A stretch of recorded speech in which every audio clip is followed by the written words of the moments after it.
Acute coronary syndrome या ACS एक ऐसी कंडीशन है जिसमें हृदय की मांसपेशियों में ब्लड फ्लो होने में रुकावट आती है, जो आगे जाकर मायोकार्डियल इन्फेक्शन या MI का कारण बनती है।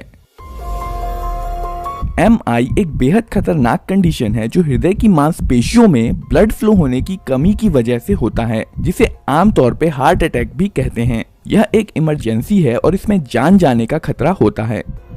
हमारा हृदय एक मस्कुलर ऑर्गन है जो शरीर के बाकी हिस्सों में ऑक्सीजन और न्यूट्रिएंट से भरपूर ब्लड को पंप करता है। इसमें 4 मुख्य चैम्बर्स होते हैं: right atrium, left atrium, right ventricle और लेफ्ट वेंट्रिकल। राइट एट्रियम में बॉडी से डीऑक्सीजनेटेड ब्लड एंटर करता है और राइट वेंट्रिकल इसे फेफड़ों में धकेल देता है। फेफड़ों में डीऑक्सीजनेटेड ब्लड ऑक्सीजन लेकर लेफ्ट वेंट्रिकल में एंटर करता है।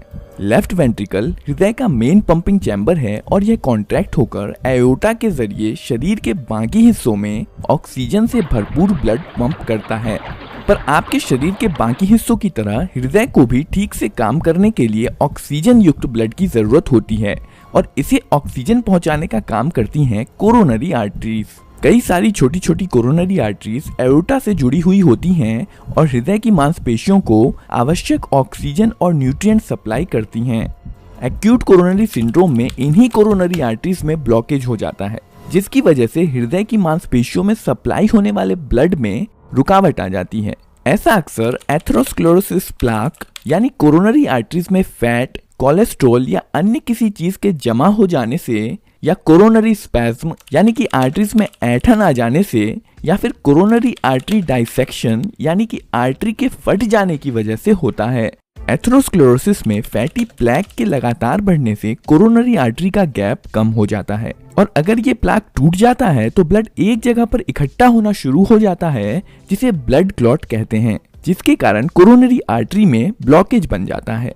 आमतौर पर ब्लड क्लॉट हो जाने की वजह से ही कोरोनरी आर्टरी में ब्लॉकेज होता है। दूसरे कारण जिनके कारण कोरोनरी आर्टरी में ब्लॉकेज हो सकता है हैं कोरोनरी आर्टरी स्पैज्म, जिसमें अचानक से कोरोनरी आर्टरी ऐंठ जाती है और यह ड्रग्स, स्मोकिंग, ठंड के मौसम या अत्यधिक तनाव के चलते हो सकता है। इसके अलावा दूसरा कारण हो सकता है कोरोनरी आर्टरी डाइसेक्शन। इस केस में आर्टरी की अंदरूनी दीवार टूटकर अलग हो जाती है, जिससे ब्लड फ्लो में रुकावट आ जाती है। हृदय के किसी भी हिस्से में इस तरह की रुकावट आ जाने से वहां पर ऑक्सीजन और न्यूट्रिएंट्स नहीं पहुंच पाते हैं, जिस वजह से हृदय की मांसपेशियां मर जाती हैं।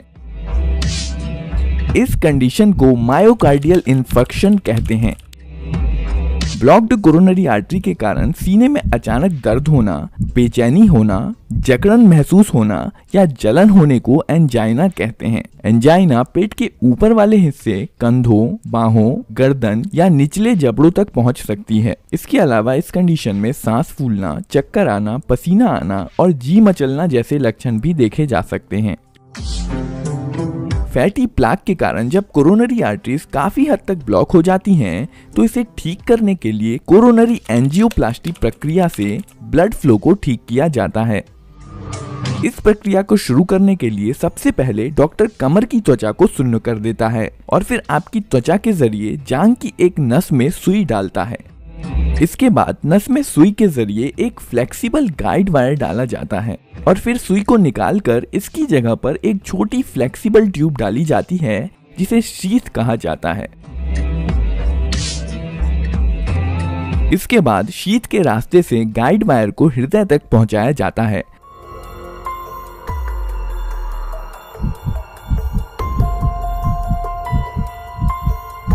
और इस गाइड वायर के ऊपर से एक फ्लेक्सिबल ट्यूब, जिसे कैथेटर कहा जाता है, कोरोनरी आर्टरीज तक पहुंचा दिया जाता है। इस दौरान पेशेंट को थोड़ा दबाव महसूस हो सकता है, लेकिन उसे दर्द नहीं होगा। इसे देखने के लिए एक्सरे डिवाइस का इस्तेमाल किया जाता है, जिसे फ्लोरोस्कोप कहते हैं।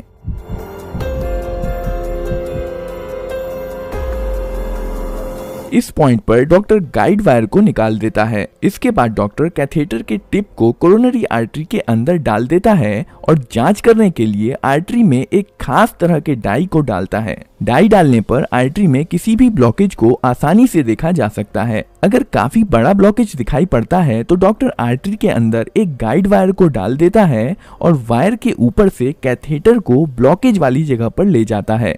कैथेटर की टिप पर एक बैलून लगा होता है जिसे ब्लॉकेज वाली जगह पर 20 से 30 सेकंड के लिए फुला दिया जाता है, जिससे फैटी प्लाक अंदर को दब जाता है और आर्टरीज फैल जाती हैं। जब बैलून फूला हुआ होता है तब आर्टरी पूरी तरह से ब्लॉक हो जाती है और पेशेंट को सीने में दर्द महसूस हो सकता है। इसके बाद बैलून को डिफ्लेट करके बाहर निकाल लिया जाता है और साथ ही साथ दर्द भी चला जाता है। आर्टरी के फैल जाने से ब्लड फ्लो में सुधार आ जाता है। आर्टरी को खुला रखने के लिए मेटल से बनी एक मैश ट्यूब, जिसे स्टेंट कहा जाता है, का इस्तेमाल भी किया जा सकता है। डॉक्टर पेशेंट के लिए स्टेंट की सही साइज को चुनता है, जिसे एक बैलून के ऊपर कंप्रेस करके रखा जाता है।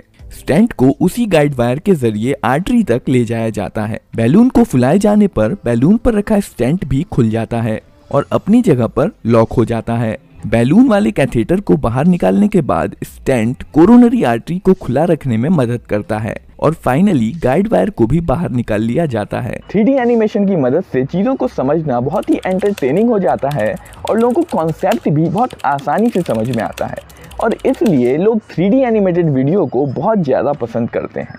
दोस्तों, बहुत समय से आप लोगों की एक डिमांड थी कि ये 3D एनिमेटेड वीडियोस कैसे बनाई जाती हैं, इस पर एक कोर्स बनाया जाए और आखिरकार हम आपके लिए ये कोर्स लेकर आ चुके हैं। दोस्तों, अगर आपको 3D एनिमेशन का एकदम ज़ीरो नॉलेज है या थोड़ा बहुत नॉलेज है और आप यहाँ वहाँ कंटेंट सर्च करने की बजाय कुछ काम की चीज़ सीखना चाहते हैं तो आप इस कोर्स को ज़रूर ज्वाइन कीजिए। मुझे इस फील्ड में 6 साल से भी ज़्यादा का एक्सपीरियंस हो चुका है और इस एक्सपीरियंस के दौरान मुझे एक बात पता चली कि आपको 3D एनिमेशन बनाने के लिए पूरा सॉफ्टवेयर सीखने की ज़रूरत नहीं है और अगर आप 3D सॉफ्टवेयर को पूरा A to Z सीखना शुरू कर देंगे तो आपको इसे सीखने में सालों लग सकते हैं। 3D सॉफ्टवेयर में 70% चीज़ें ऐसी होती हैं जिनका इस्तेमाल मात्र 30% ही होता है और 30% चीज़ें ऐसी होती हैं जिसका इस्तेमाल 90% तक होता है। इसलिए हमने इस 3D एनिमेशन कोर्स में A to Z learning approach के बजाय प्रैक्टिकल अप्रोच लिया है, जिसमें आप कुछ बेसिक लेसन्स के बाद डायरेक्टली प्रोजेक्ट पर काम करना शुरू कर देंगे